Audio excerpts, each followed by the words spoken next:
Dragon by Don Haworth, with Robert Stevens as George, Alan Bennett as Thesaurus, Cyril Shapps as the King, Pauline Letts as the Queen, David Timpson as Amalric, and Stephen Thorne as the narrator, Alcuin.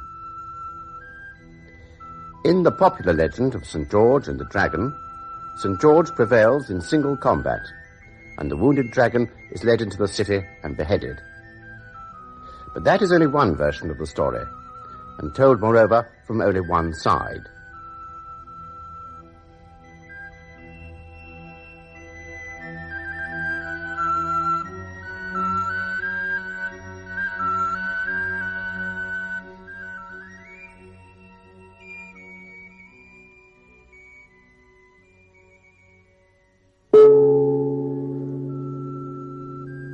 The story I am to tell is about the contention between ourselves and mankind on the face of the earth, and of the contention within the hearts of many creatures stirred by that conflict.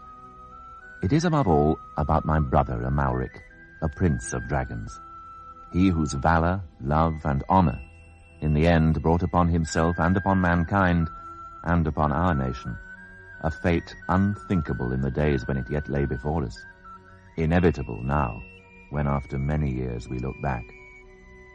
I will speak first of those happy early days, and of our noble and beloved Uncle George, commander of the army, former dragon errant, and teller of stories to the young. Tell us of your fight with the dinosaur, Uncle George. And how you overcame the prides of lions. And the packs of wolves. And how you sizzled the ogres with the fire of your breath. And dried up the haunts of the river trolls, filling the forests with steam. Tell us how you defeated the armies of mankind. Speak of unrequited love, Uncle George. No. Tell us about Melisande. The fairest of the fair. Except for me, Uncle George. You've said so. And me. And me. The fairest of the fair, present company excepted.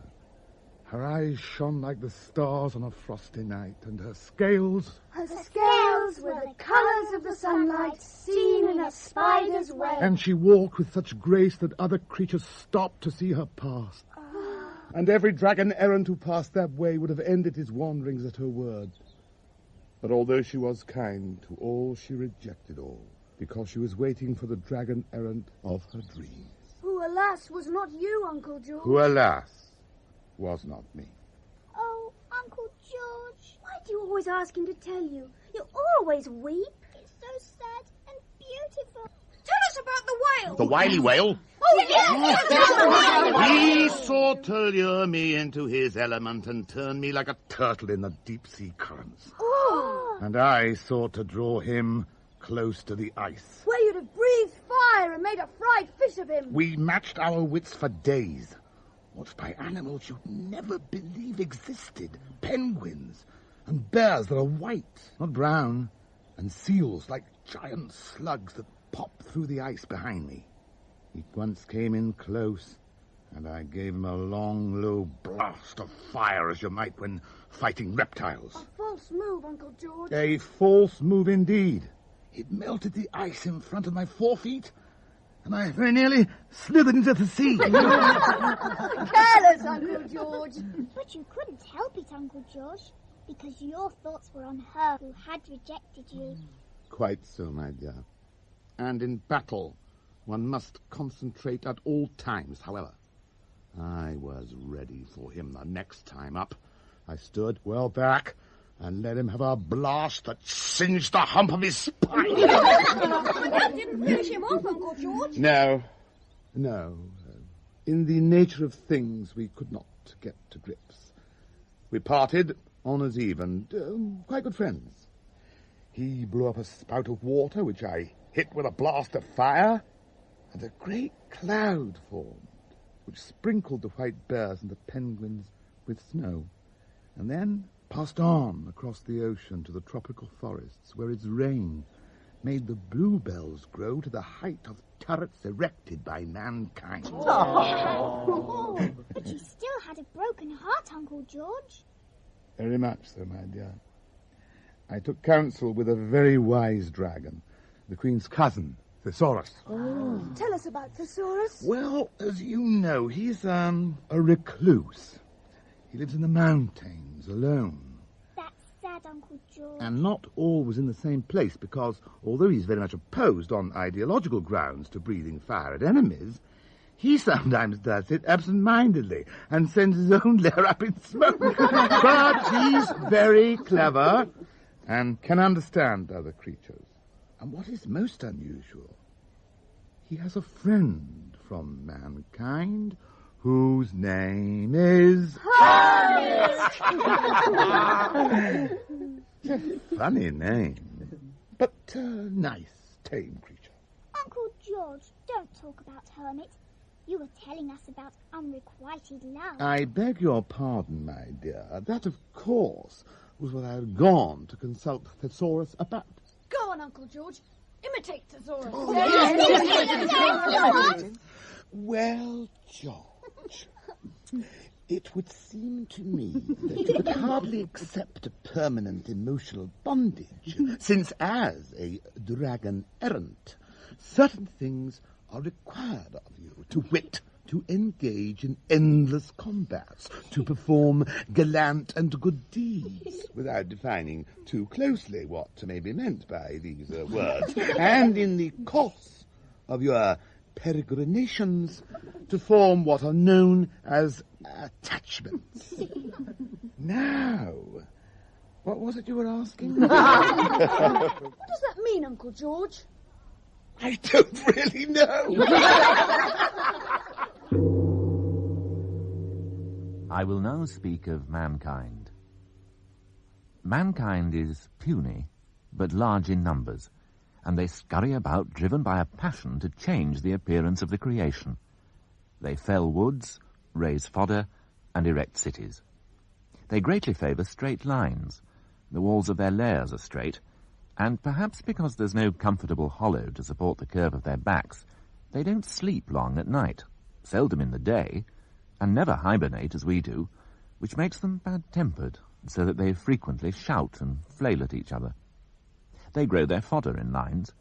They march to battle in lines, and also in lines bring back the captives, their enemies among mankind and beasts of distant lands.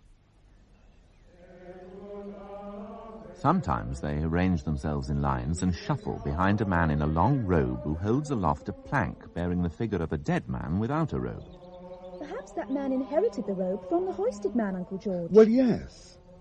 I remember hearing something of the sort from Thesaurus. But why are they parading across the fields, Uncle George? I believe it's to help their fodder come up.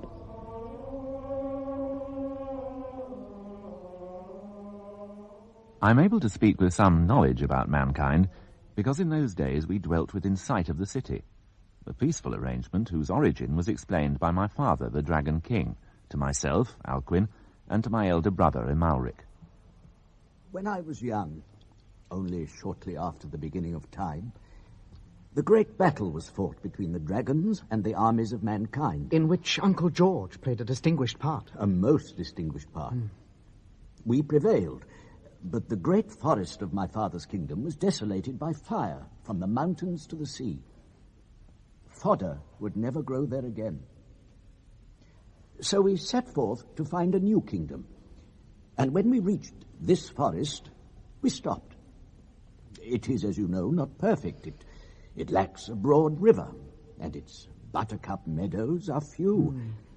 But we had with us the wounded of the battle, my father amongst them, and the young, who were drowsy because the autumn was by now well advanced. My father called a halt. It was then dusk, and I remember our surprise when darkness fell at seeing low on the horizon what seemed like a cluster of stars, and proved to be, as you know, a city of mankind. It was occupied by a species which had not taken part in the battle, and at daybreak we saw that the fields where they raised their fodder extended to the forest where we had halted. Some, like Thesaurus, sickened by battle, urged my father to move on. Others, mainly the dragon's errand... Who can never have enough of fighting. Oh, that's rather harsh, my dear. Who did, however, urge the incineration of the city. My father was wiser than both. We merely made a show of our strength, deployed along the edge of the forest. The king brought his stone-throwing machines close to the top of the wall, and his warriors on horseback formed into line along the bottom. But they did not move towards us, and we did not move towards them. And when the cold of winter came, most of them went back into the city, and most of us dozed off into hibernation. When spring arrived, mankind, in ones and twos at first, returned to the fields. We took care to cause them no alarm. They, on their side, left us in peace in the forest, and when the harvest was gathered, they offered us trifling gifts of fodder. But we still post guards during hibernation and clear the fire lines through the trees in spring. We maintain vigilance, Amalric. One can never wholly trust mankind. They are strange.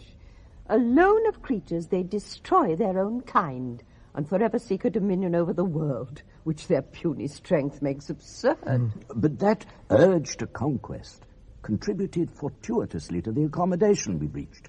Our victory over the rest of the armies of mankind, of which the king of the city quickly heard, enabled him to establish himself with little resistance as master of many cities of the world, and at the same time warned him of the destruction we could bring upon him if we were not allowed to recover in peace. What my cousin Thesaurus called a balance of terror. Which is his quaint way of speaking of years of peace, and indeed a sort of friendship. Father, when the king of the city has established his dominion over the whole of mankind, he will then be very powerful. Yes, Amalric, he will. Do you not think he may then turn against us with armies as great as those your father defeated in the Battle of the Forest? He may. It's a thing I often wake up in the middle of December and lie thinking about. Will you tell us about the Battle of the Forest? Oh, I played very little part. It was all roaring and flames and confusion to me. Ask George, he knows. But he only gives a funny account to make the young laugh. Then laugh, my son. You're still young. I will now speak of my brother, the gentle and noble Amalric, elder son of the king our father, but destined never to succeed him. Amalric, the little men are coming out of the city to knock each other off their horses. Amalric, come with me to the headland. The king's vessels are returning. Amalric, look, the bluebells. The young followed him everywhere, and to each he gave his attention, though he was rather shy, and often went alone, wandering about the mountain. He would help anybody, and was rather imposed upon by some dragons. One old toothless female, Fipper, for whom he once collected fodder, summoned him every week thereafter, and was most exacting. Amalric, you've brought too much sycamore amongst it. I'm sorry, Fipper. The beech saplings were very nice. What happened to them? Finished, I'm afraid. Oh, there must be some more in all this forest. I'll look again. So wretched to be old, Amalric. You're at such a disadvantage when you've lost your choppers. Creatures of every species knew him. He would slow his pace or change his direction, as Uncle George did, to avoid startling the more timid of them, such as the sheep and the foxes. And on the fell side he trod carefully to spare the nests of birds. The children of mankind who came to play in our forest tried in their funny way to speak his name, and the adults working in the fields looked up to salute him as he passed.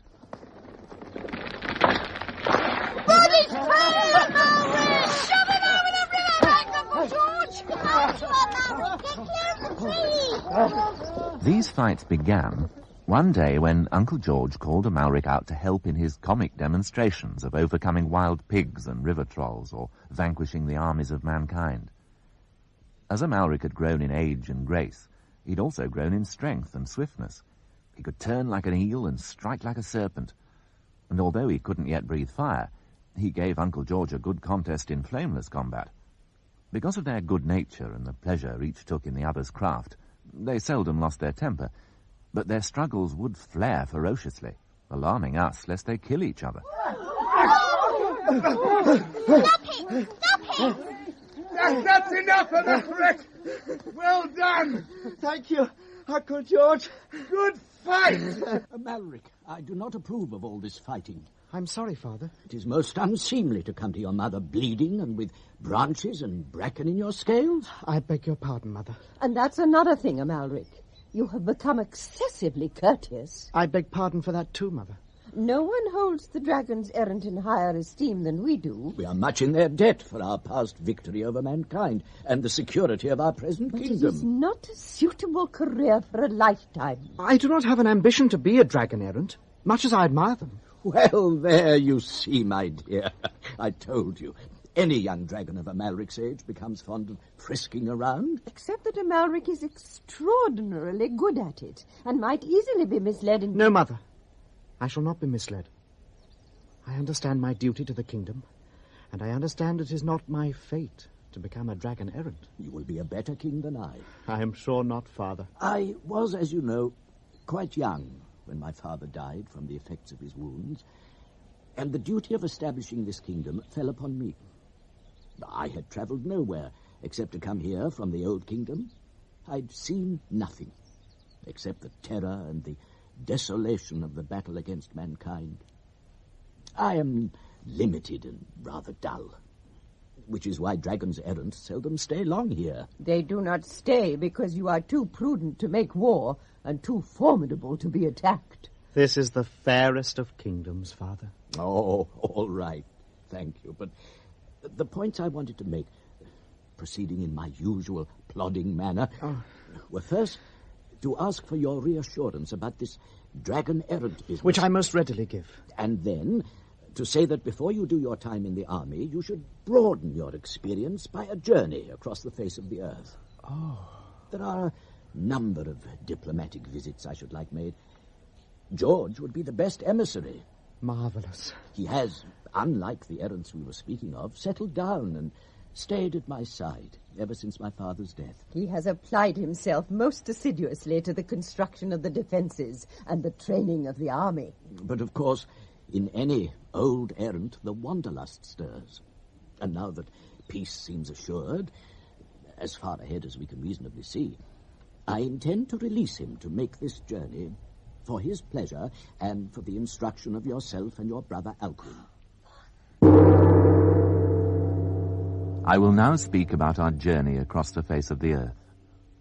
Like everything which is intended to be kept secret, our departure was known to every animal in the forest, and we were accompanied on the first day by many creatures. The only one who had not heard was Fippa, the toothless old dragoness who lived alone where the forest thins on the shoulder of the mountain. What's all this, George? Surely you're not bent on resuming errantry at your age. Not in the least. Just a turn, you know, across the face of the earth. Oh, I suppose that's harmless enough. If you should visit the old kingdom, do you remember where I had my lair? Indeed I do. I should be glad if you could bring me back a description of how it looks today. It commanded such a good view of the river. Will you fight dinosaurs, Uncle George? In large numbers. And dry up the haunts of the river trolls, filling the forest with steam? We shall seek every occasion. And wolves, Uncle George, and lions and herds of elephants. Whenever they cross our path. But, Uncle George, there might be too many for just 3 of you. Then you will know how to die nobly in battle, won't you, Uncle George? George, we have expressly commanded you to avoid that kind of thing. Will you form attachments, Uncle George? Not myself, in middle age and with my gammy leg. I'll leave that to Amalric. That kind of thing is most emphatically to be avoided, George. By now we had reached the crest of the ridge which formed the boundary of our kingdom. My father stopped, and all the dragons with him. The hares and rabbits, playful creatures ignorant of protocol, continued to scuttle round us as we descended into the valley. But one by one they hesitated and pricked up their ears and went back. And when we reached the river, the birds swooped over us in a last wide arc. There the path divides. One fork follows the river up the wooded valley. We took the other, which crosses the water and twists up the side of the mountain. From the summit of the first rise we looked back, and the male dragons, tiny now on the ridge opposite, breathed fire into the air by way of parting salute.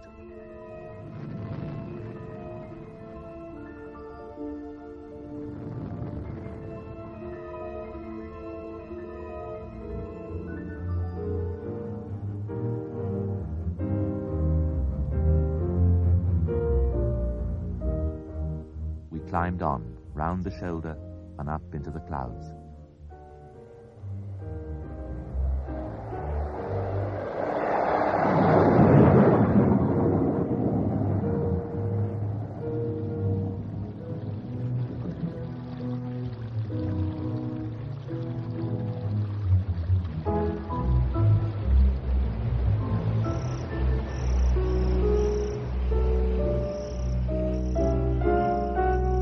did not meet a whale, nor come across the river trolls, and all we saw of a dinosaur was its footprints in the snow.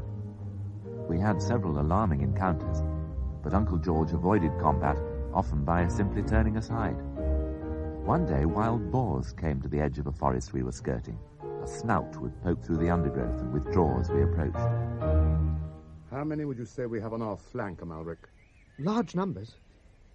Perhaps a whole nation, Uncle George. Or perhaps just one who runs parallel to us and sticks his head through the undergrowth 1,000 times. Perhaps just one. Watch other quarters. Uncle George changed course to take us wider of the forest, and nothing came of the incident. And once, beyond the last pine forest, when Amalric spotted wolves on the horizon of the snowfield, we simply faced them and stood our ground, and they broke and turned and went.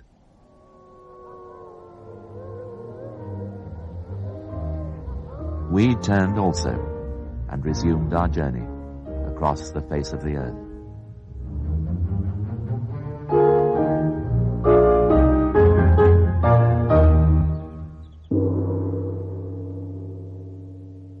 I will now speak of our visit to the Old Kingdom, and of George's account of the great battle there in which the dragons defeated the armies of mankind. This ridge was the frontier of the Old Kingdom, and when day breaks, we shall be able to see almost the whole of the battlefield. I have wanted to see this all my life, Uncle George. It is a sight both of you should see, and remember, it is not one that you will enjoy. No.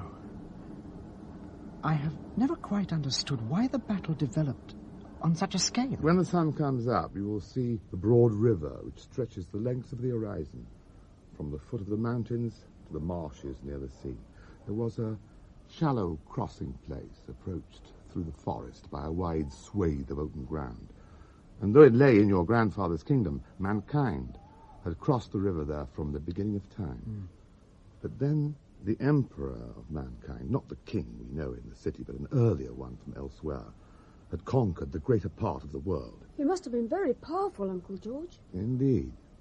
And was bent upon some further conquest, which, put briefly, required that he should take over the crossing place and make it fit for the passage of whole armies. Your grandfather was not, of course, prepared to permit that. Understandably. But it seems a small matter to lead to such terrible results. Indeed, when the sun comes up, you will see what was once a great forest. Now, a wasteland more desolate than any desert or tundra we have ever crossed.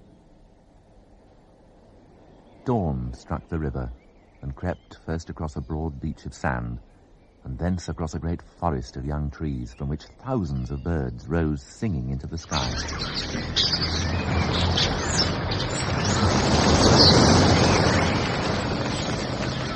I would never have believed that the forest could have grown again. Perhaps you would prefer not to talk about the battle today. Uncle George didn't reply, but stared at the beautiful young forest beneath us. The light spread beyond the trees, across meadows bright with autumn flowers, across bounding streams, and up to the limestone outcrops of the fellside. The sun's warmth fell upon us at the top of the ridge. I am very pleased. I am very pleased indeed. The Earth's recovery from what we did makes it easier to tell how we came to do it. The sun did not strike through quite so quickly the day the battle began. There had been a heavy mist during the night when we had taken up position along the line of the stream you see, this side of the meadows. Yes. Mankind faced us in a line, ranged the whole length of these hills we're standing on now. The Emperor first sent against us a dusky species we had never seen before, their horses, flank to flank, moving down through the morning mist, and they attacked us in a manner which caught us utterly by surprise. Instead of charging in a solid line with alarms, they broke ranks in the range of our fire and swooped through our ranks as fast as eagles and as sinuous as serpents, hitting us with a storm of arrows.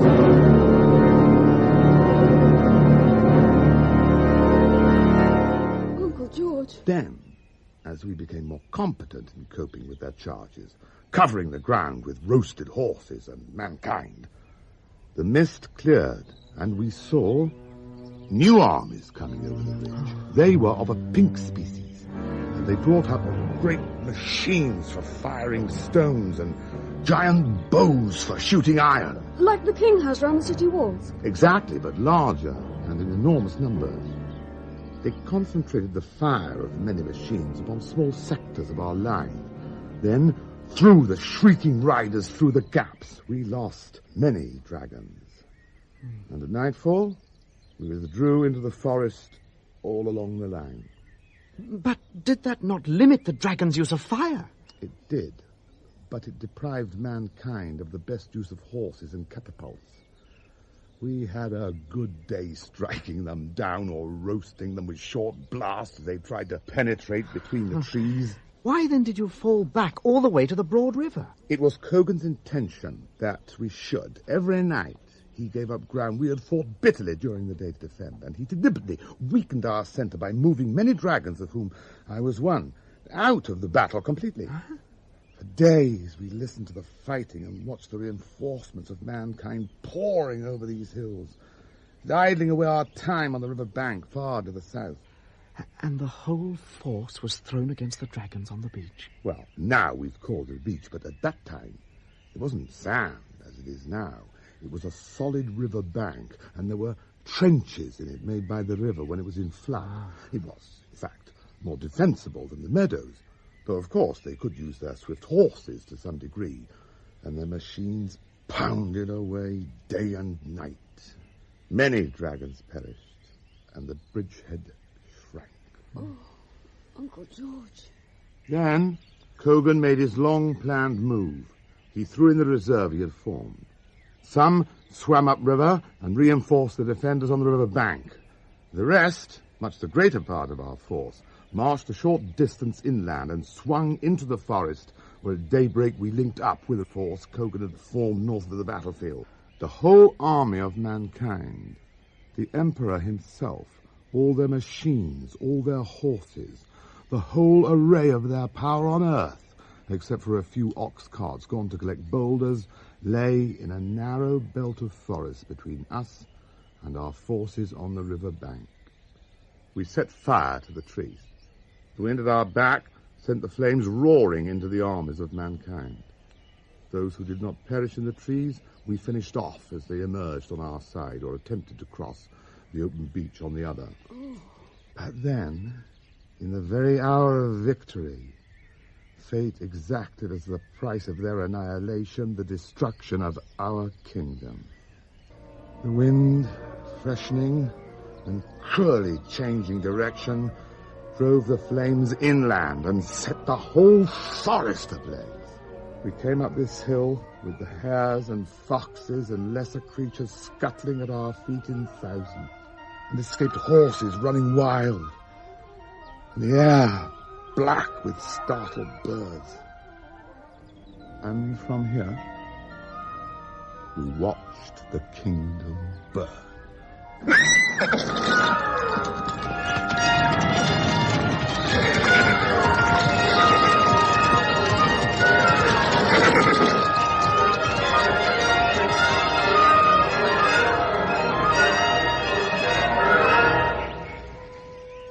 Uncle George took us down to the old kingdom. The wide lane to the river was overgrown with brambles and blocked in places with the remains of those machines, which being in the open had escaped the worst of the fire.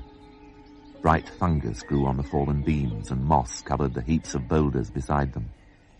In the woods lay skeletons of horses and oxen and of mankind's warriors.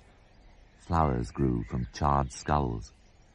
I saw many skeletons of dragons, some holed where boulders had pounded through them, and some raised into ungainly postures by the regrowth of the trees. Uncle George was right in saying that there had been no beach by the river. The bank was indeed of dark earth, but so covered with bones that from the distance of the ridge we had mistaken it for sand. The wind now carried the leaves of another autumn across it, and migrating birds were gathering above the river. We left the old kingdom and went up into the hills and found a cave for hibernation.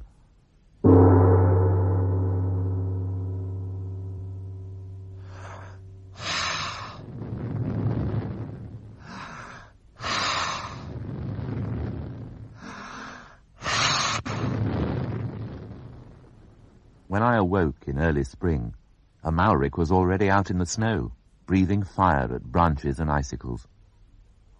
Uncle George, a Malric can breathe fire. Can what? Breathe fire. Short winter. Ooh. All right then. Let's see you melt some snow. Now get your head down. Sear a path. I don't know whether I... Come on, Amalric. You've wakened us up at this unearthly month. At least you can clear us a path from the cave. Well... No, see. Take a deep breath in.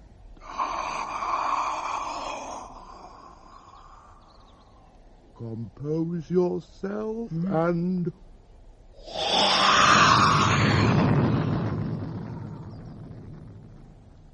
Your turn.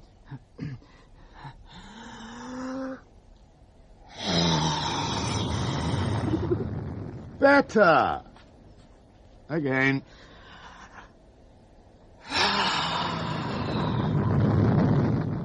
Again, Amalric. And blow this time.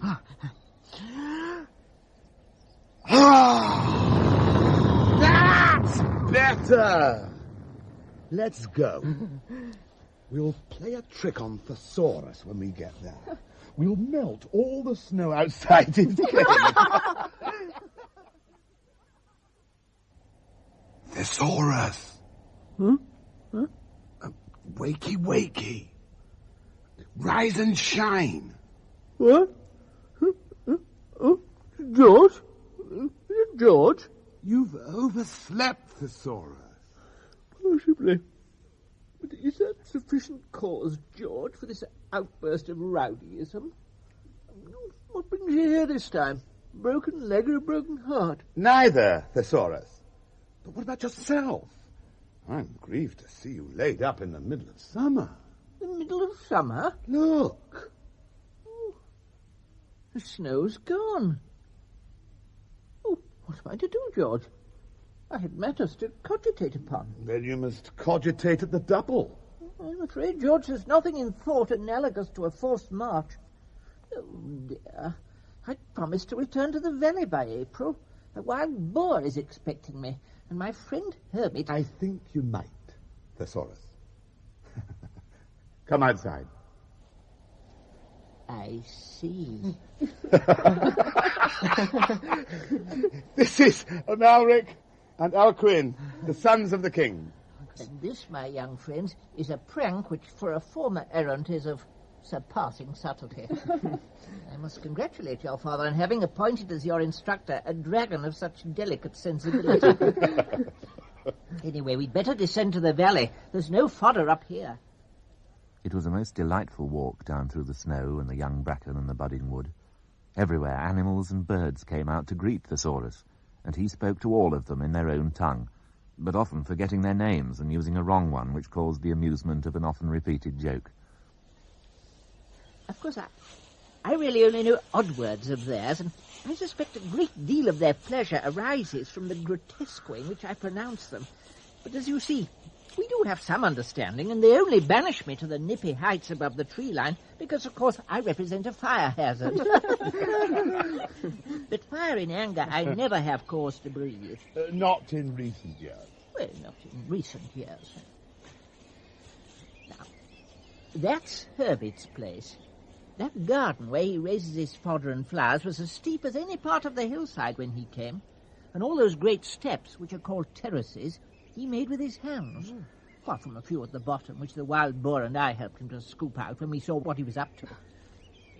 What beautiful flowers. But his lair, Thesaurus, that's not in keeping, surely. Well, of course, George, you're accustomed to seeing the kind of lairs mankind builds in cities. But with respect, that looks as though it had been thrown up by a dung beetle. He sees a sort of virtue in that. Does he? I'll go ahead and ask if I can bring you. He does his devotions. Devotions? Well, he performs certain antics in his lair, and he doesn't like to be disturbed. Thesaurus's friend Hermit came out and welcomed us warmly. He dug up fodder for us from his garden and could scarcely be restrained, though little was growing so early in the season. He invited us to peep into his lair. 2 tiny flames lighted a wooden figure of a dead man, like the one mankind carried round the fields at home, and Hermit had a similar device hung round his neck. Thesaurus tried to explain these objects on our way back. I confess I do not properly understand the meaning, but mankind believes there's another world besides this. That is quite true. There are several. There are the worlds of the dinosaurs and of the whales and of the river trolls, and, well, there may be others that I haven't heard of. No, those are distant parts of this world, George, but they speak of a world to be encountered not through errantry, but after death. How is that possible? I cannot say. But they believe there is a powerful being who has his lair above the sky and who looks after the fate of mankind. How can any being look after fate? Fate can only be as it may be. They believe the figure on the plank can change their fate in a favourable direction, and after death revive them for another bout of life elsewhere. But we have seen their skulls on the floor of the forest in the Old Kingdom, with tall grass growing out of their eye sockets. Well, apparently the plank man is capricious. He's not disposed to revive everybody. All this they call theology. Well, thank you. That's very instructional. It's the sort of thing that might be useful to you, Amalric, when you become king and have to deal with mankind. Yes, Uncle George. I confess I do not properly grasp it, and I've given a very poor account. But somehow it's from such beliefs that Hermit derives the joy and the generosity which you've seen today, and the peace and friendship he enjoys with all living creatures.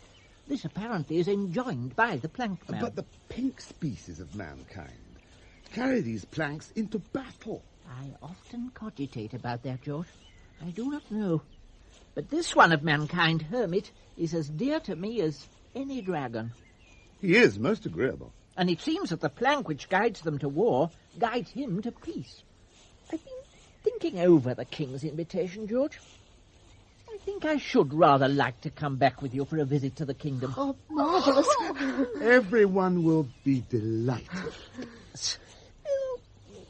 Living too long away from one's own kind, you know, there's always a danger. One may become slightly eccentric.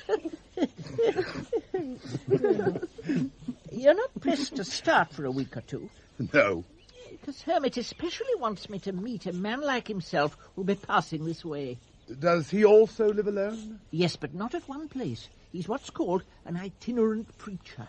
Is that like a dragon errant, Uncle Thesaurus? Well, insofar, Alcuin, as I gather, he alternates between tramping and trumpeting. Does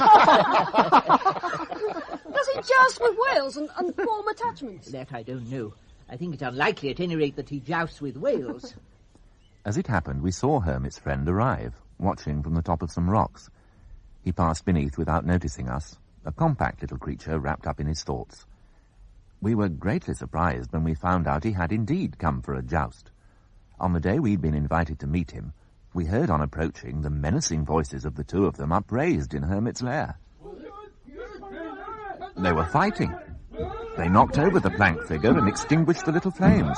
Then the pair of them shot through the mud wall, locked in each other's arms.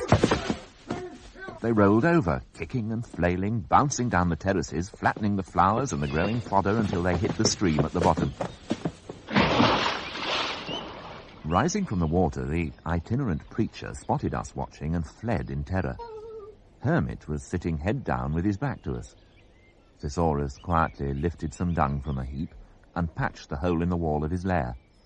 The man turned and spoke, and they both laughed a little. Then Hermit dropped his head again, and Thesaurus led us away. A theological dispute, it seems. I will now speak of our arrival home, and of the changed circumstances we there encountered. When we rounded the shoulder of the mountain, we saw to our astonishment a large army of mankind encamped on the plain between the city and the forest. And we discovered our kindred not on our own territory, but across the valley, in the part of the forest normally left for mankind. They look unlike any army we have seen before, Your Majesty. Calor thinks that they're from the north. Thesaurus, I believe you haven't met Calor, George's second-in-command. And Balin, who commands the errands who have come to join us?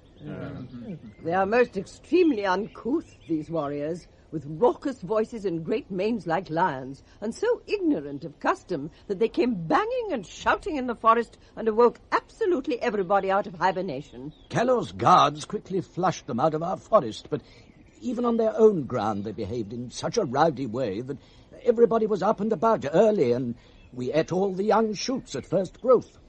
I was compelled, in search of fodder, to lead our kindred across the valley. Callor has reinforced the guard to keep mankind out of our own part of the forest, and we have had to dissuade them from coming here. So you're now in occupation of your own forest and theirs as well? We are, Thesaurus. I see. But all this does not portend any change in the friendly policy of the King of Mankind towards you. It's merely that he made an unfortunate choice in the army to be stationed between the city and the forest. Not quite. He has every right to station an army there, but he has never before done so. Hitherto, he has mustered armies for expeditions overseas on the plain at the other side of the city, deliberately avoiding this ground. Now, Callor tells me, the ground on the other side of the city is also swarming with warriors. A dusky species mounted on camels and elephants. Yes, Torum? One of mankind has come to see Thesaurus. No, none of mankind here. He asked for you by name. But I know of only one of mankind who can make himself understood to dragons. Well, there are several in the city, and a few of the creatures in the fields, in a very limited and rather comic way. Well, then, perhaps we'd better seek elucidation. Perhaps I should see this emissary from mankind. Please do that. It seems, Your Majesty, fate is more finely balanced than we had feared. My visitor from mankind, who came just now from the city, is my neighbour, whom we'd thought to have left behind in the wilderness. He hastened here, overtaking us by the use of vessels on river and sea, because of a vision he had of a most terrible conflict. Well, yes, rumours are abroad because of the events we've described. It's rather more than rumour. While George and your sons were visiting me, my friend Hermit had an altercation with another of mankind who makes it his occupation to preach and rave against dragons. Oh, ravings burn no forests. Indeed. But I am alarmed at the reason why this itinerant preacher chose this place as fertile ground for his ravings. Your friend, the king, it seems, has long been ill and is now at the point of death. I'm sorry. And his son, the prince, who apparently has been the effective ruler for months past, will succeed to the throne any day now. He is intent to begin his reign with a great campaign. Their military commanders have always been most cautious in their advice. Indeed. But this young creature prefers to listen to less practical counsellors, among whom our dire acquaintance, the itinerant preacher, though lately arrived, has quickly risen in eminence. They murmur that it is intolerable to his glory that being, as he soon shall be, emperor of all the cities of the earth, he should suffer his capital city to be menaced by dragons. We do not want his city. We cannot feed on wood and stone. Have they forgotten the battle of the forest? Do they not learn from their mistakes? Often, I am afraid, sir, not. But we must remain calm ourselves, and aim by our restraint to foster what is rational in them. The old king of mankind was a most rational creature. His waning is a great blow. All of them are capable of some sanity if encouraged. My friend Hermit came here and has clarified our understanding. With your permission, I will reciprocate by visiting mankind at dawn, and for a beginning at least explain our occupation of this part of the forest, which has indeed been misrepresented. Please undertake the mission. Quiet. Listen. What does that mean, Thesaurus? It means the king is dead.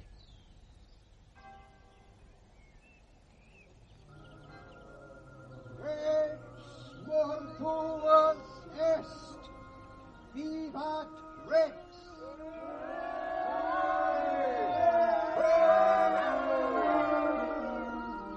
The king is dead. The prince is king.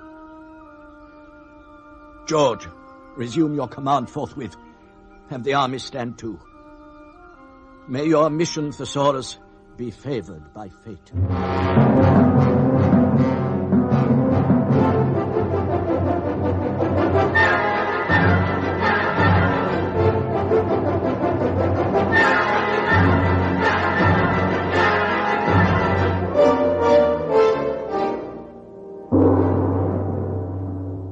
I will now speak of Thesaurus's mission to mankind and its unforeseen outcome. Thesaurus refused an escort, but when he had started across the open ground, George, Calor, Amalric and Balin moved quickly through the woods and joined the permanent guard Calor had posted along the edge of the trees close to the unruly army encamped between the forest and the city gate. Thesaurus would have to pass through these warriors, but first he crossed the fields where our old neighbours, grown apprehensive, stopped working at his approach and fled in alarm when he called out to them in what he took to be the language of mankind. His speech threw the unruly army into convulsions of laughter. At his first words to them, puffs of breath in the morning air, they laughed and jeered and banged their weapons. I didn't see quite how violence began, so thickly was he surrounded, but some of them flung a great net and trammelled him up, and many fell upon him with their spikes. A line of dragons appeared at the edge of the forest and charged, breathing fire. The warriors reeled back, leaving their smouldering comrades on the ground, and Thesaurus thrashing in the net. Until then I hadn't been able to pick out George and Amalric and Calor. They had circled behind the warriors, who now, finding themselves surrounded and cut off from retreat to the city, dropped their arms. Thesaurus limped clear with spikes sticking in his scales and dragging the net behind him. A machine on the city wall hurled a boulder, which one of the dragons had to move quickly to avoid. Warriors were standing ready by machines all along the wall, and a few late ones were arriving and bending the beams. George walked towards the machine that had fired and stood looking up at it.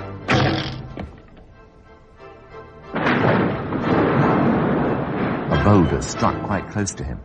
Calor, singe a few.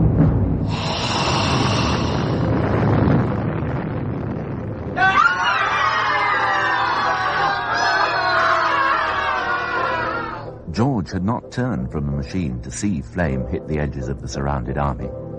The new king came to the wall and spoke an order. The warriors stepped clear of their machines, and George, turning back towards the surrounded army, said, "All right, Calor, let them go."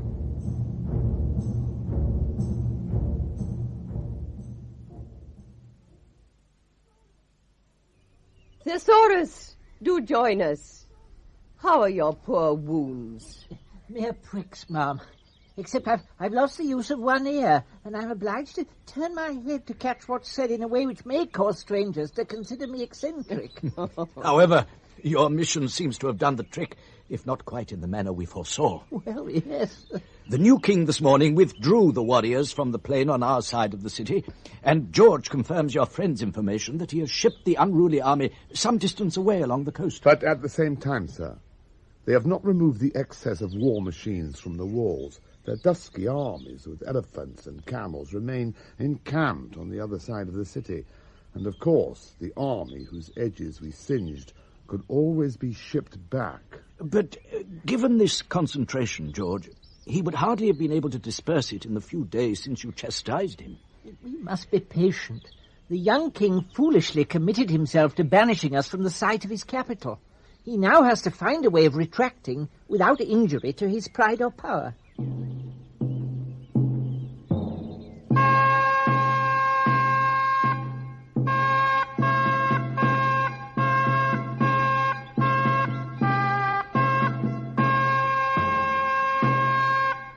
In the name of unsightly dog, the fodder of our large cheese and rice, who sighed for our dins and the starvation of old men, we Haworth!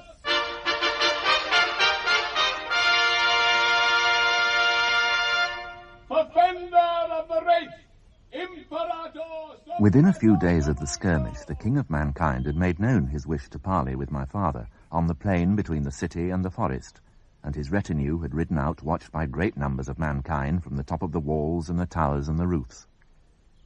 Beside the king on one side, a mounted warrior bore hoisted on a pole the beautiful coloured fabric which mankind takes into battle, and on the other, a man in a dark robe held aloft the plank man. At a signal from the king of mankind, one of his retinue had walked his horse forward and started to proclaim loudly, in what he took to be the language of dragons. Thesaurus turned his good ear towards the shouter, and made enough sense to convey the import to my father. Et nos, the said Carlos, imperator of each, all, and every part, portion and parcel hereunto pertaining, terram marique, skies and seas, flies and fleas, homines, animales, et todos pisces whatsoever, rex decidad, Senor de Rhone, Rhine, et Rome, and all lands soever thereto abutting. Is that all he said? In effect. Shall I ask him to proceed to the main verb? Let him continue in his own way. Maître des nuages et des vents, commander of hail, rain, and thunder, grand inquisitor of deserts, rigmarole of titles. Rex regorum, imperator imperatorum, Caesar Caesararum, abject only to unsightly dog. But he does at least regard himself as being under orders of the great unseen being who guards the fate of mankind. Unsightly dog, fodder of our large cheese and rice, our bard and raver who sighed for our dins, and now in Chalem smells, and of his great fragrance gave off his holy scent. Holy saint, it's a sort of runner for the great being. It's our old friend, the itinerant preacher. Amen. Wherefore we Carlos Imperator, forfender of Aye. beseeking defrain the gross flagellation and misspoil of only turmoil, Anxious to avoid the ravages of general war, to moot and embroach that misruption entre dois, propose that the issue between us... This video was uploaded to the channel, Thinking Out Loud. Please like, comment and subscribe to the Thinking Out Loud channel. Thank you. Resultatum in perpetuum should be resolved forever for agro solo by single combat.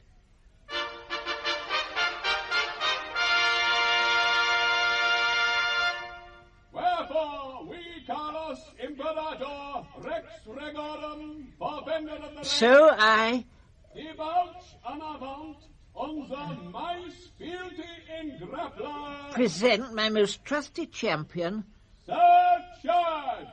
Sir Charge. Name like yours, George. So, in brief, what he proposes, Thesaurus, is that we should send a dragon to fight this warrior, very much in the way they play the game of knocking each other off their horses. Yes, Your Majesty. But one of mankind cannot stand up to a dragon.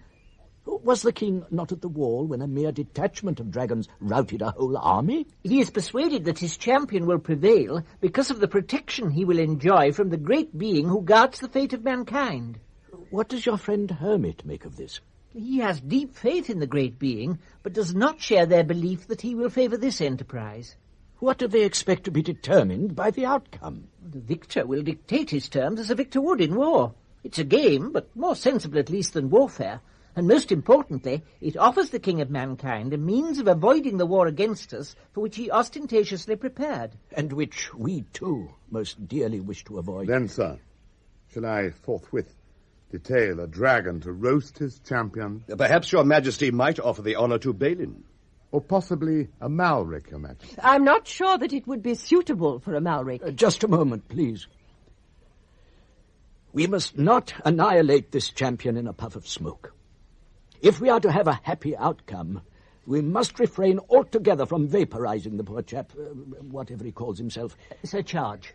We shall only incur fear and enmity if with such ease we humiliate the young king and expose the great being in whom mankind places such reliance as an absent help in time of trouble. Quite so, quite so. We must win, of course, but without being ruthlessly overwhelming, make it not too brief an entertainment for mankind perched along the wall, and permit this little surcharge chap some honour in defeat. Now, I wonder, George, if you could possibly call to mind a dragon capable of proceeding on those measured lines. I am ever, sir, at your command.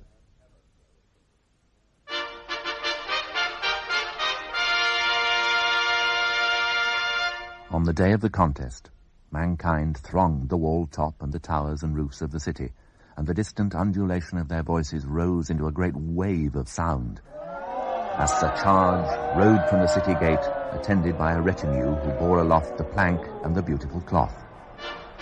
Sir Charge came forward alone, white horse, white robe with the red emblem, lance held upright, catching the sun. Uncle George moved forward from the edge of the forest, and the multitude of mankind assembled on the walls and towers and roofs shifted and shouted as though they'd never seen a dragon before. Sir Charge lowered his lance, and his brave horse, nostrils flared, thundered across the open ground in a charge which George evaded with a late sidestep. Sir Charge was close to us as he turned and composed himself to repeat the attack.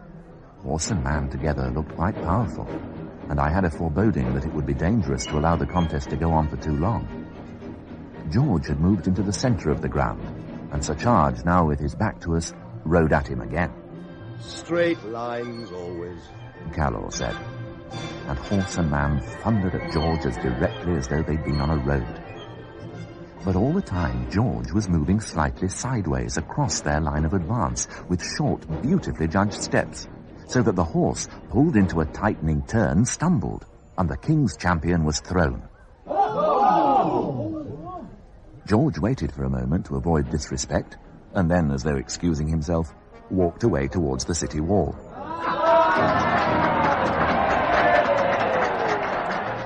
Mankind received him well, and while the retinue came riding out to Sir Charge, George made one or two slight capers of battle, which, restrained as they were, so moved mankind to laughter that some fell off the rooftops, which further increased the merriment. I think it's going well, Thesaurus. It's going very well, Your Majesty. They have remounted the champion, sir. Is that all right, Calor? I don't know, sir, exactly what rules govern these affairs. Just continuing the jollifications, I think.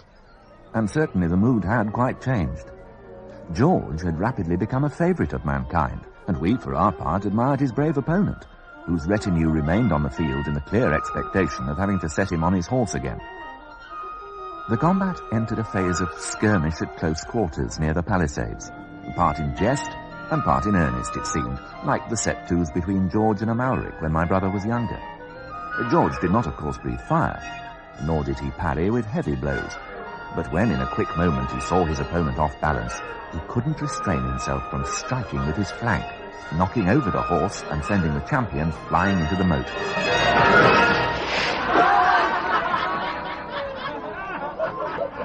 Calor, I think this is the right point to call it a day. I'll try to attract his attention, sir. But Calor did not succeed, because at that moment 2 elephants came ambling out through the city gate with dusky warriors seated on platforms on their backs. They pranced about outside the palisades, the dusky warriors waving to the crowd, while Sir Charge's retinue fished him out of the moat and set him on a fresh horse, a black one, whose flanks shone with the rivulets which oozed from his robe. They gave him another lance, which he used as a prop, up to the ground, a spectator of the new proceedings. George, having at last caught Calor's signal, had started to stroll back, when the elephants turned and ambled in his direction.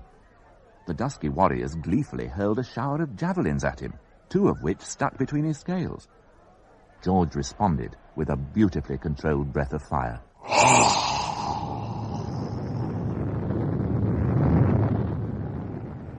Which singed the elephants' forefeet and so made them dance that the dusky warriors clung to their perches with such desperation that we could see the whites of their eyes.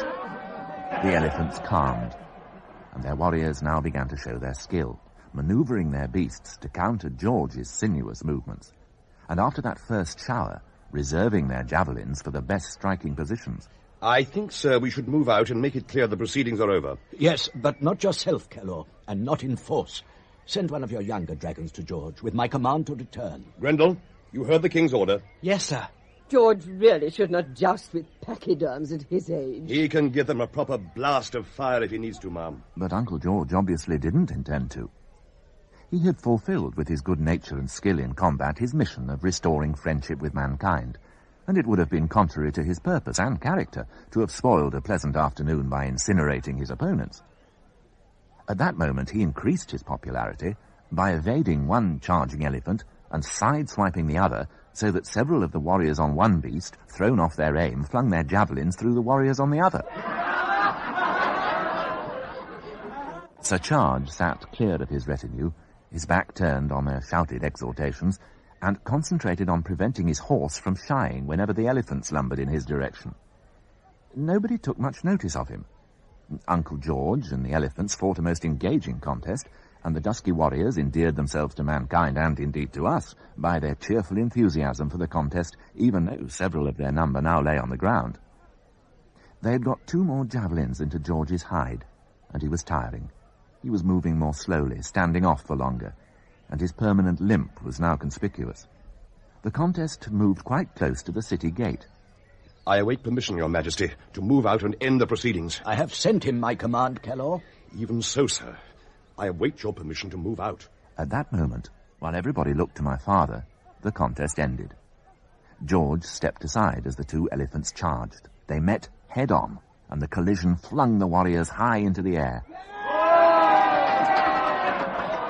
Then all mankind was laughing, and it was seen that one of the elephants had caught a warrior in its trunk and lifted him back to his perch.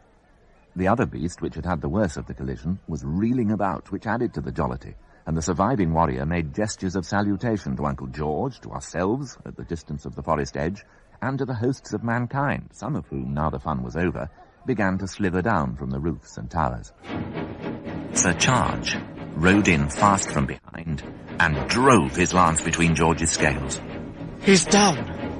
I await, Your Majesty, your permission to move out. Move nobody, Kellor. They'd kill him before we could cross the plain. Sir Charge's lance, at full tilt, had found some vital spot. They got George to his feet and led him through the city gate. Laudate Dominum, omnes gestes, laudate eum, omnes populi. And to the man, and to the horse's oats. Amen. Well, Thesaurus, what is to be expected now? If he lives, they will make known tomorrow their terms for his ransom. And if he dies? They would still seek to impose terms by virtue of their victory, but they would know that this would command less force without a hostage. So they have good reason to try to preserve his life? They have. Then there is nothing to be done immediately. We will meet and take counsel in the clearing when the sun goes down. The first bonfires of celebration sprang up in the city square in front of the great pointed building shortly after nightfall. The tang of smoke and the sounds of rejoicing came and went on a freshening breeze. The fires silhouetted the towers and the war machines along the wall, but the plain and the fields were lighted only by the stars, and we heard before we saw the approach of Thesaurus's friend Hermit, panting as he stumbled over rows of growing fodder. His first words to Thesaurus brought great relief. Wonderful news! George's wounds are not as grave as we feared. His life is not in danger. Learn what else you can, Thesaurus. In the meantime, let us begin our council. I wish my aims to be clearly understood by all of you. They are, first, to secure George's return. Second, to continue to live here and at peace with mankind. Third, to preserve the integrity of the kingdom, so far as this may be compatible with the other 2 aims. You are prepared, then, to cede dragon territory, Your Majesty? If a penalty should be exacted, Balin, that would be the least to pay. A smaller territory would, of course, support a smaller army, Your Majesty, and the balance of threat would be disturbed, to the detriment of your kingdom and the prospect of peace. Kellor, I hope we shall not have to make the choice, which would be the more painful to me because I am alone to blame for bringing us to a position where a choice may have to be made. Nobody was opposed. We all assented. It seemed right at the time, sir. You blame yourself too harshly. You were right in seeing in this spectacle a means of demonstrating strength and restraint, and thus of restoring harmony with mankind. George had most gracefully and skillfully carried out your intentions when he turned back to indulge in combat with the pachyderms against your express command. With respect, Your Majesty, we did not misunderstand. The challenge was to single combat, to fight a warrior mounted on a horse supported by a retinue of half an army and reinforced by 2 elephants bearing a horde of mankind from distant lands, how could this be termed single combat? It could not, Balin. But you only rephrased what has already been said.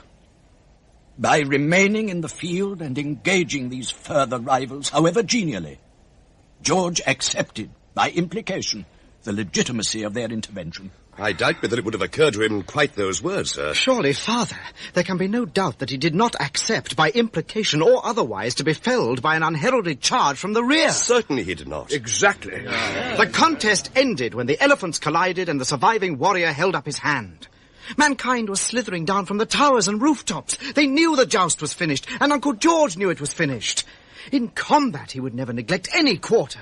He has eyes everywhere. He has indeed. He misses nothing. He was not defeated. He was waylaid. Now, surely, Father, it is not a question of accepting penalties, but of punishing a crime. We can reduce their city to ashes. Remind them and demand his freedom. And if they refuse, Balin? Then reduce their city to ashes. Silence! I command! Silence! The king invited you to a council, not to a mutiny. I beg your pardon, Father. I spoke rashly. You must not allow your love for George, my son, and your indignation at the dishonour that has been done to him to unseat your judgment. Nevertheless, a subject has been raised about which I need to be informed. Calor, would an attack on the city be feasible? Yes, sir. There is a weak point in the old part of the city where an arm reaches in from the sea and vessels pass between the dwellings. There are also several low places round the wall which might be surmounted. What loss might we expect to suffer in such an attack? At normal times, half our force. Now that the city has been reinforced by machines and dusky armies assembled on the plain beyond, we should lose many more. So it is not a reasonable operation of war?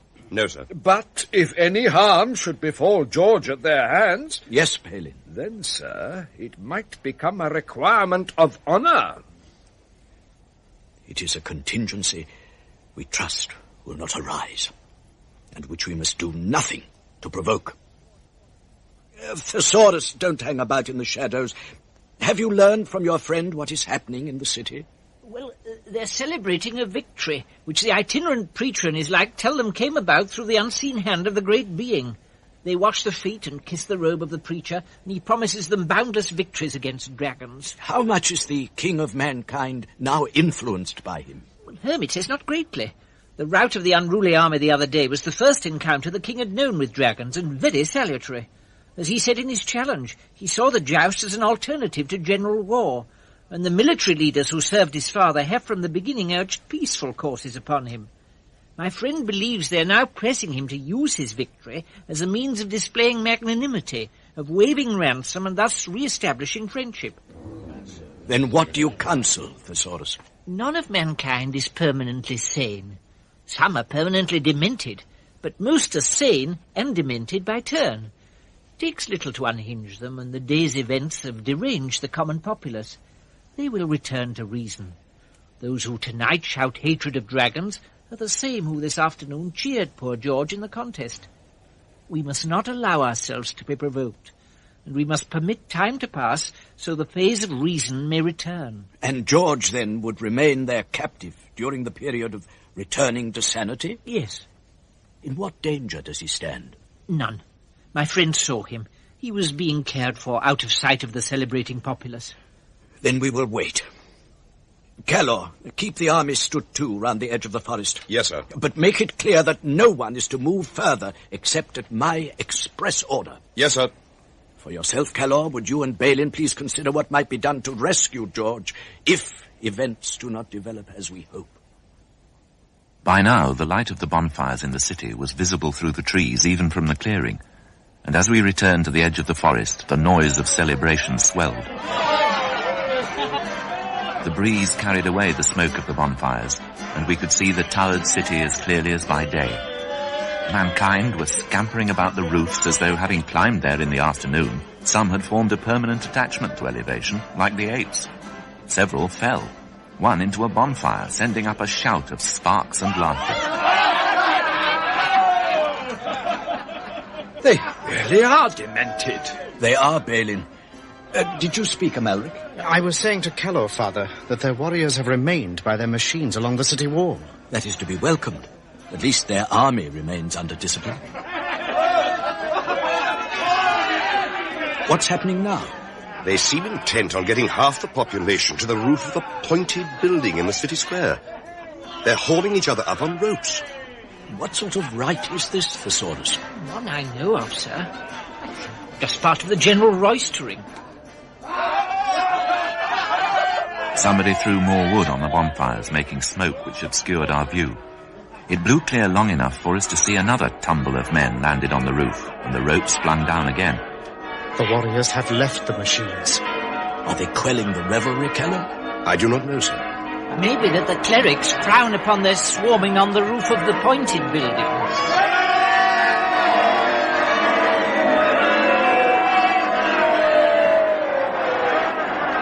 The smoke thinned, and we saw those on the roof pulling again on the ropes. George's severed head was hauled up and stuck on a pinnacle.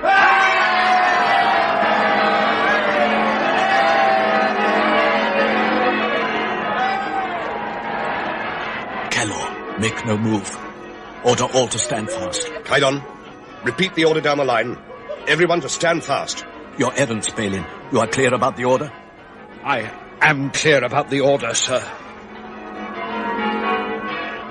Sir, if I may speak. Speak, Thesaurus. This frightful thing cannot have been the will of those of mankind who've been so long our friends. Let us not, because of the outrage we have suffered, commit outrage. Let us not, because of our own grief, throw the world into mourning.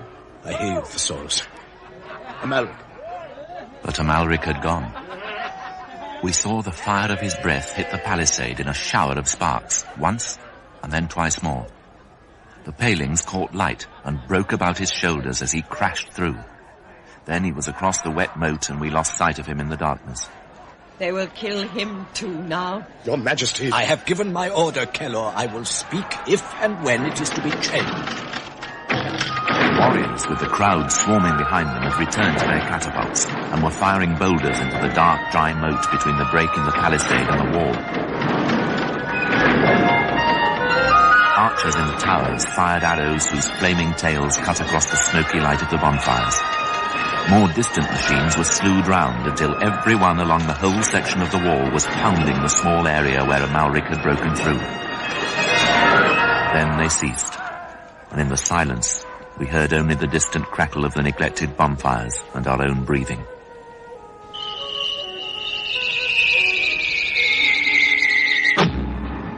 Something we hadn't seen before. A flaring ball was fired from 3 of the machines in turn to illuminate the ground. We saw the heaped outline of the many boulders with which they had bombarded the small patch, and warriors with flaring torches were lowered from the wall to kick over the stones and look for Amalric's body. The rest of mankind returned to revelry.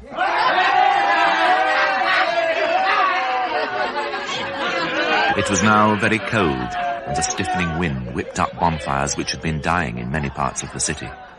We didn't detect a longer low line of fire until Calor said, "He has broken in by the harbour, sir. A street of the old city is beginning to burn." But haven't the machines just... He was not there, sir. He must have slipped back through the palisade and moved round in the darkness. He is fighting into the old city from the waterfront. Is he to be left to fight alone? No, ma'am. He is not. Errants! In my best! Forward! Kelor, cut off the errants from the city. Use what force you must. I regret, sir. I have no force at my command for such a purpose. Our armies are moving out from the old forest and crossing the plain. May I tell them that you commend their initiative and confirm their action? Are you as mad as mankind? You told me an attack on the city would cost us more than half our force. That would be the end of our nation. Has this outrage changed the arithmetic? It has not, sir. But matters of honor are not to be calculated by arithmetic. I take my leave, sir. Calor went, and the whole of the army in our sector, bearing me along with them, and leaving my father and Thesaurus in despair at the edge of the forest. The The dark plain swarmed with dragons moving on the city. The palisades flared at a score of points, and the machines ranged along the wall, and the archers in the towers fired incessantly. Balin and the Errant stormed over the wall at the low point Amalric had feinted to attack, and fought their way round towards him, firing buildings and suffering and inflicting frightful losses. Calor's main force, in which I was swept along, circled the city in a wide arc, overwhelming the dusky armies encamped at the far side, and fighting up the steep streets to the city square and the great pinnacle building. I had been struck by an arrow, and Calor, who saw everything, shoved me into a kind of cave constructed as part of a building, and posted 2 dragons, also wounded, to guard me. Everything was burning. I saw warriors of mankind firing arrows and hurling javelins from towers and rooftops and holes in the walls. Their machines, which had been turned to fire into the square, flung boulders into the ranks of dragons.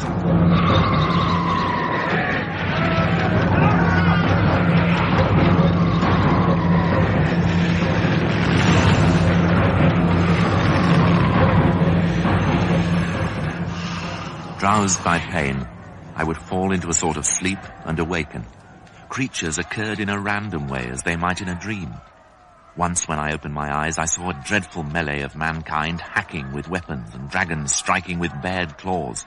And at a point where they fell apart, I saw Thesaurus's friend Hermit moving through them as though immune from danger, his hands spread wide like the plank figure. I thought I saw Amalric, and in my delirium I found myself trying to remember whether or not he'd been killed at the wall. I asked the dragons who guarded me.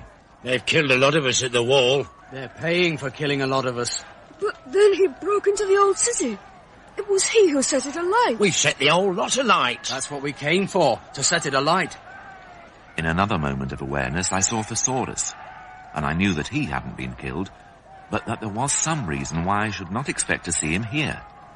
He was moving about behind the fighting, quite lost. A group of mankind assailed him in a rapid sortie from a side alley.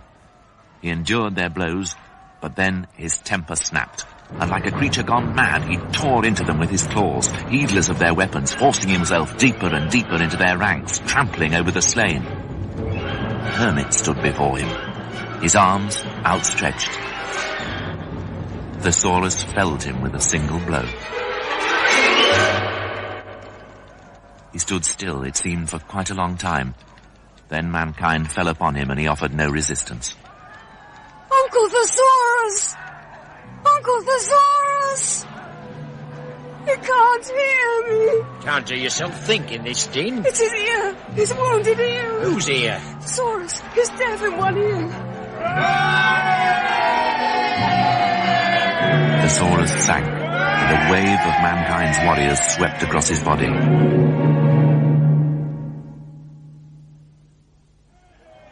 I saw no more until I was roused by Emish, one of my guards. Alcuin! Alcuin! We've got them! We've captured the machines! I was quite blinded by the glare of the fires, which had grown mightily in the time, long or short, that I was dozing. Then I saw that the big machines which had prevented the advance of dragons across the square had been overturned. Your brother Amalric got amongst them. He's there, see? What? Never mind that. What's this? This is a historic moment. This is mankind's last stand. The warriors of mankind had formed a semicircle at the foot of the broad steps leading up to the pinnacle building, with now only arrows and javelins and bolts from smaller machines to fire into our ranks. The stone buildings round the square, their interiors ablaze, stood like stolid spectators with square red eyes waiting to see the final assault. Forward! Forward! Forward! Charge!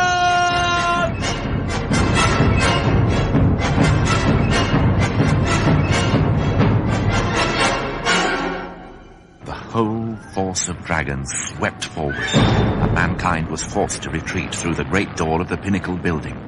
As they attempted to swing it shut, 3 dragons flung their bodies into the closing gap. They fell, crushed, but the door swung open again, and a dragon whom I knew but didn't recognize charged through, followed by others. The king's inside! The king of mankind? Is that his lair? No, our king! Our king? Your father! He just led the charge through the door! But I thought we left him in the forest.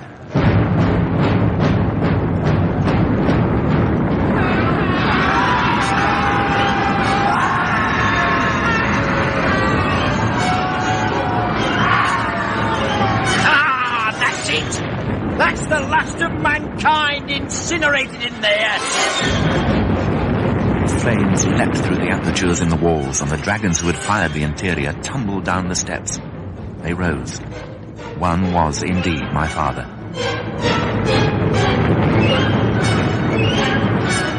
The roof exploded into flame and fell, showering the square with stone and blazing wood. Get out! Fire wind! Get out of the city!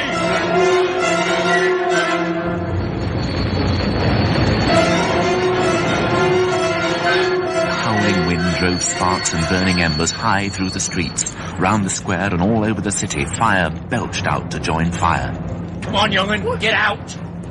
Emish goaded me on with angry words, roughly shouldering me over obstacles as we swarmed over fallen dragons and mankind and crashed through burning wooden buildings. I saw a long white wall on which flames threw a shadow of moving dragons, which looked like a great heaving sea, and this sea was suddenly shattered, as though by a volcano, as the wall split into 1,000 pieces.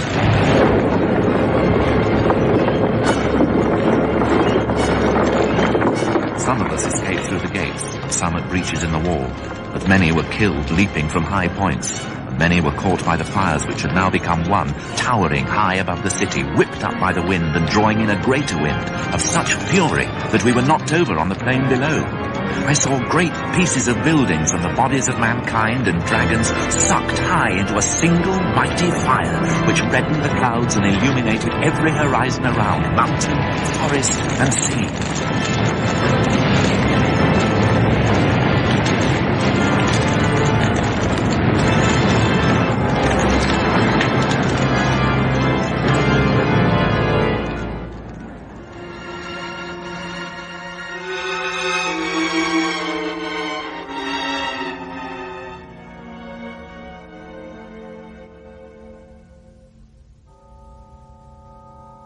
Rain fell in a shower shortly after dawn.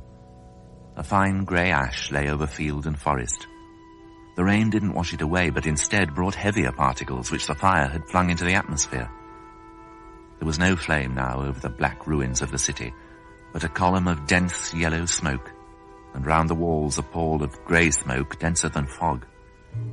Some of mankind who dwelt on the land were putting up their lairs which had been flattened by the fire wind and the passage of the dragon armies. I think, like us, they were too numb to care whether they might be killed. None looked up or spoke as Amalric, who had been out to the headland, passed by, carefully skirting the ruined fields, as had always been our custom to avoid damaging the growing fodder.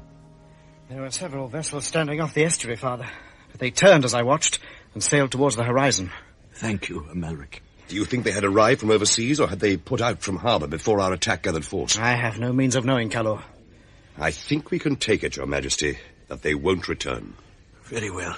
But there does remain the army of unruly warriors whom the King of Mankind shifted up the coast. What of them, Balin? We cannot, reduced as we are, allow such a force to remain intact. How much further must we go?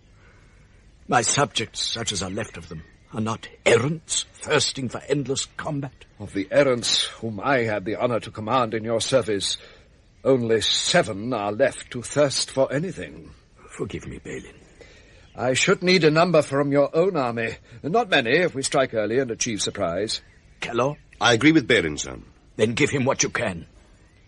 Have you formed any assessment yet of our losses? I believe we have lost 3/4 of the army, and more die from wounds every hour. May I be excused, sir? Time presses. Good luck, Balin. Amalric, you stay here. Sir. In the afternoon, the great yellow column above the ruined city subsided, and the skirt of grey smoke that had hung round the walls became thinner. A black cloud of vultures dropped into it. From mid-morning, dragons in ones and small groups had gone to search for their dead by the city wall. Even now we could scarcely see them through the smoke, but we could tell when they moved because the vultures rose into the sky and settled again further round the wall. I ought to go and look for my brother. Are you coming, young'un? Father, may I go with Emish? Are both of you fit to walk so far? I believe so, Father. Then go. Yes, Calor. The body of Emish's brother was not among those that lay broken on the ground or floating in the moat, and it wasn't until the next day that the stone had cooled enough to permit us to enter the city. Dragons and mankind lay heaped in thousands, black as logs and small as dwarfs. It shrunk 'em to nothing. They looked very big when the flames sucked 'em into the sky, but they come down shrunk.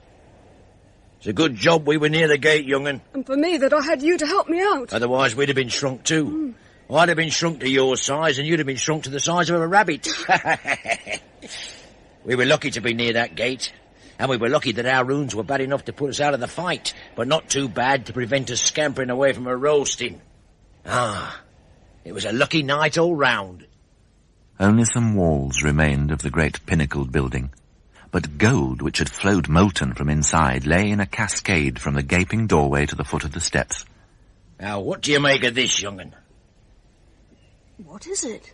It's a female of mankind. See, that way up, like a short tree trunk holding an infant. See, like a little thick branch stuck across it. It's fused them together.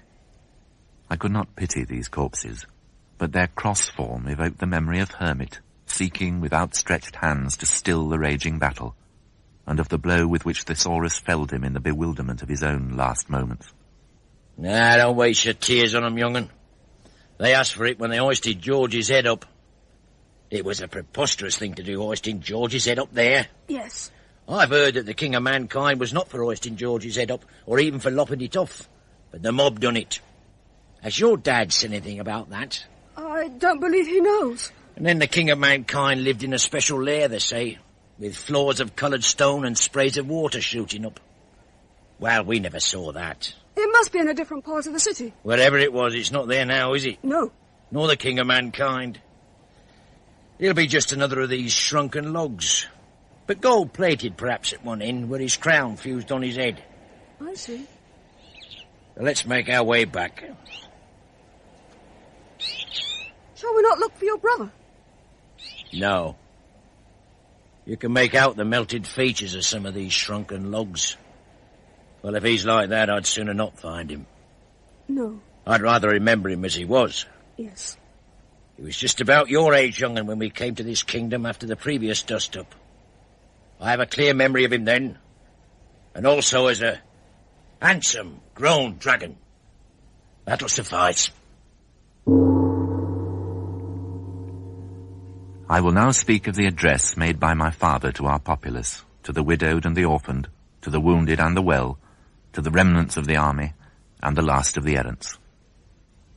My dear friends, I have sought in my reign to do what was right and prudent at every step. But because of the limit of my wisdom, I have now in the end committed the unpardonable.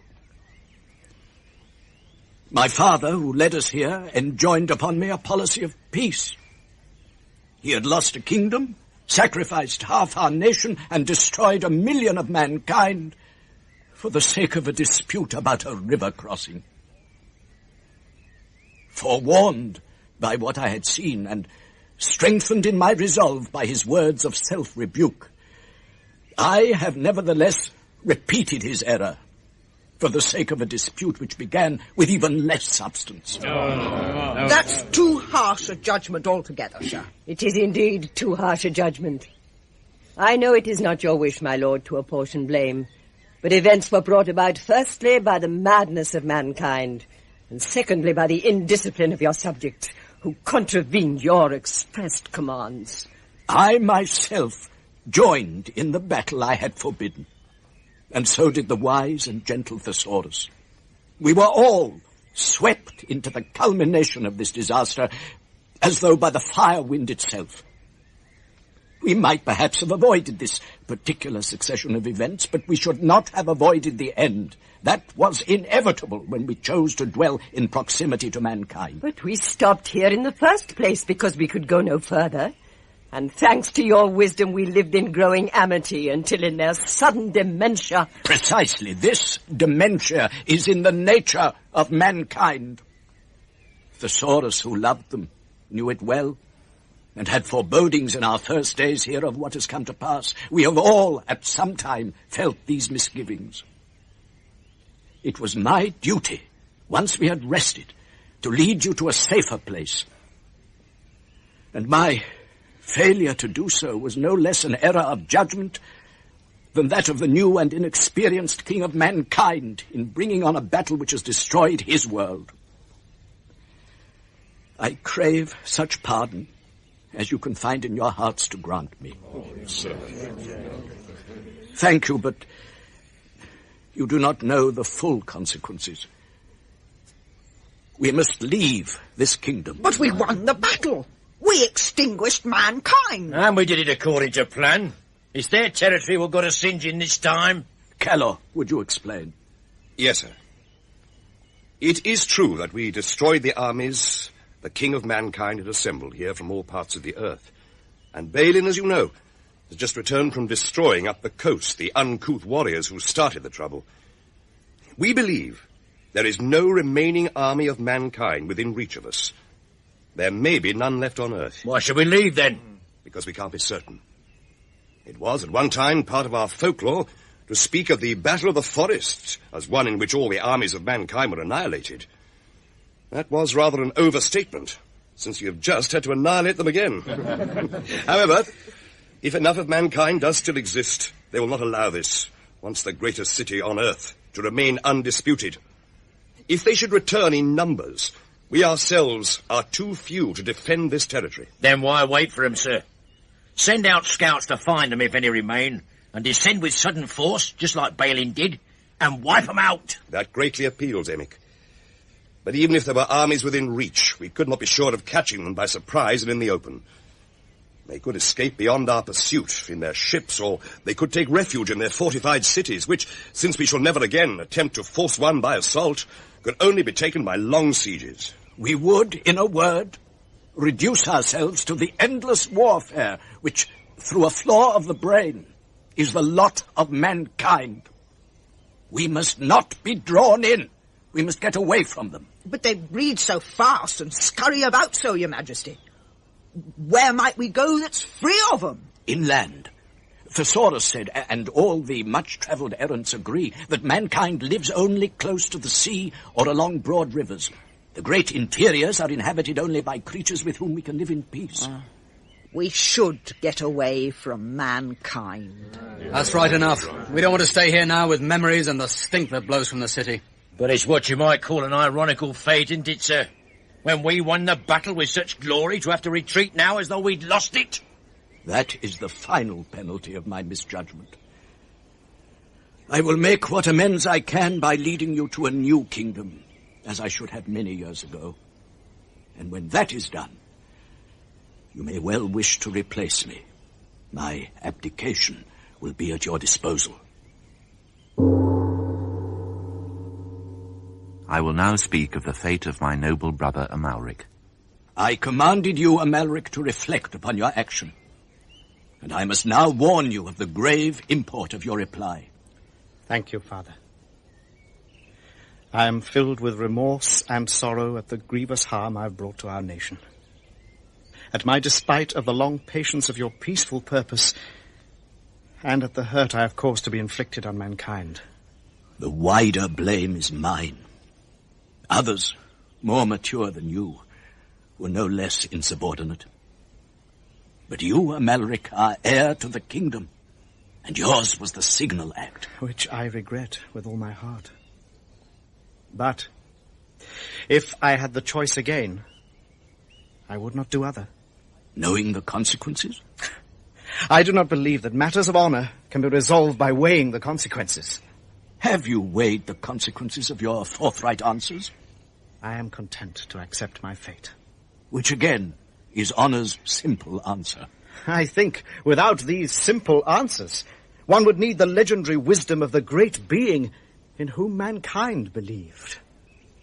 Amalric, in my lifetime we have won 2 great victories on the field of honor, to such effect that the dragon armies which in my youth guarded the long frontier of the old kingdom from marsh to mountain have been reduced to the numbers you see about us now. Another such victory, and we, the largest nation of dragons on earth, would be extinct.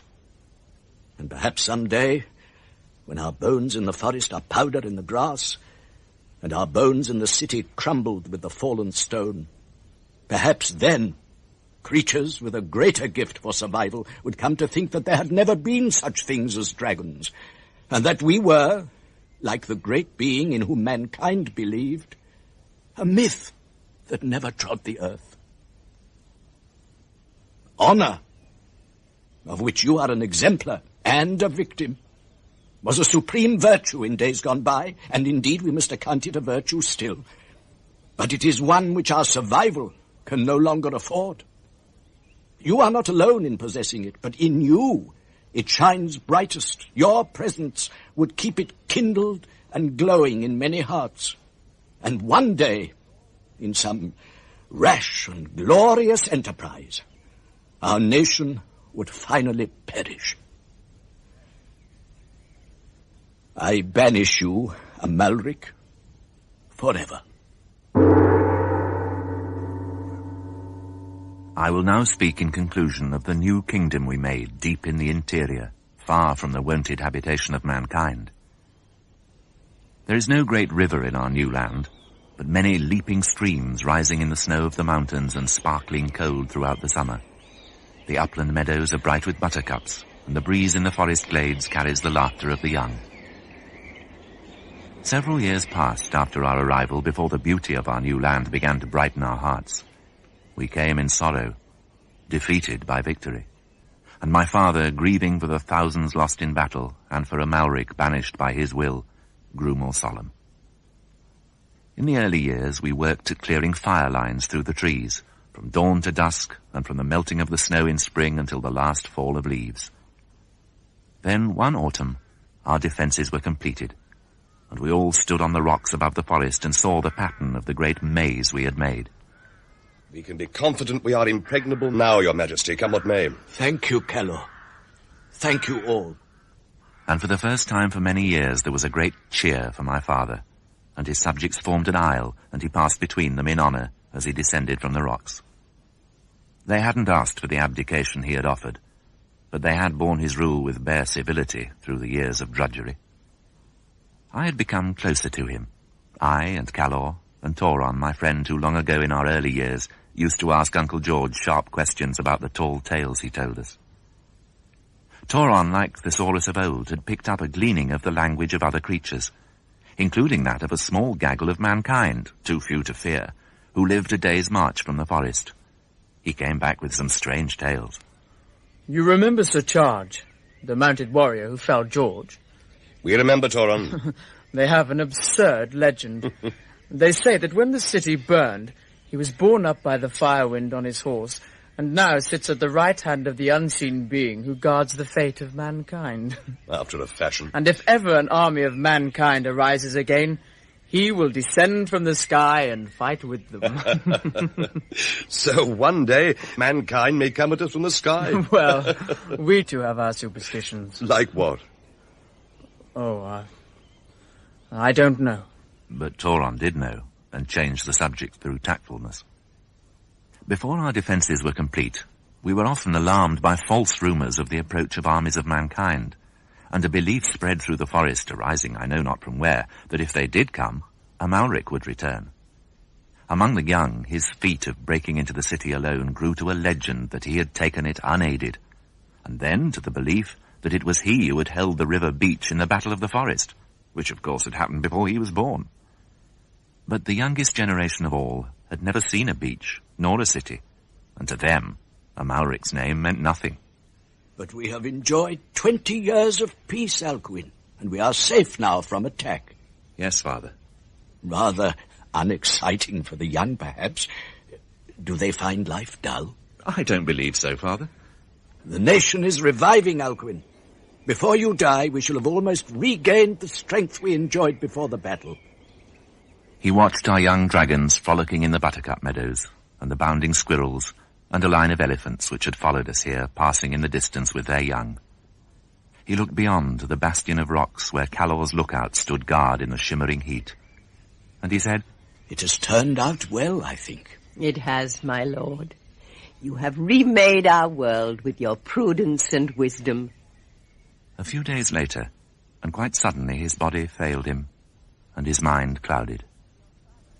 "Alcuin, your father is asking for you." Father? Who is it? Your son, my lord, the prince. Oh, I'm pleased you came, Amalric. It is Alcuin, my lord. Oh, yes, Alcuin. My dear Alcuin. Where is Amalric? He had to go on a journey, my lord. Yes, I remember. Yes.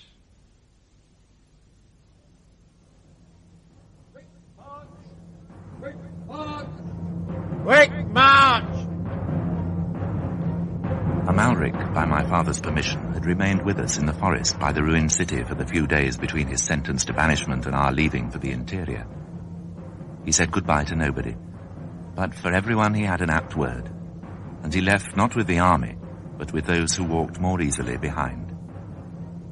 We went over the shoulder of the hill where Pippa used to live, and down into the valley beyond, the way we had gone in the spring of the previous year, when we began our journey across the face of the earth with Uncle George. At the river where the path divides, Amalric slipped down as easily as though he was making a small detour, and crossed and climbed up the far side on the path that winds towards the clouds. The rest of us went on up the river valley. Felice, who used to weep at Uncle George's stories of unrequited love, now wept out loudly, and many wept silently. But most of us were too numbed by the events of the past days to be capable of weeping. High on the flank of the mountain, Amalric turned. He breathed in farewell 2 blasts of fire, scarcely audible at the distance and scarcely visible against the sky. Then he turned and was gone. And we, like an army of beetles in the valley, marched on towards the new kingdom. Nobody spoke except the old dragoness Pippa, who said, "Who will collect my fodder for me now?"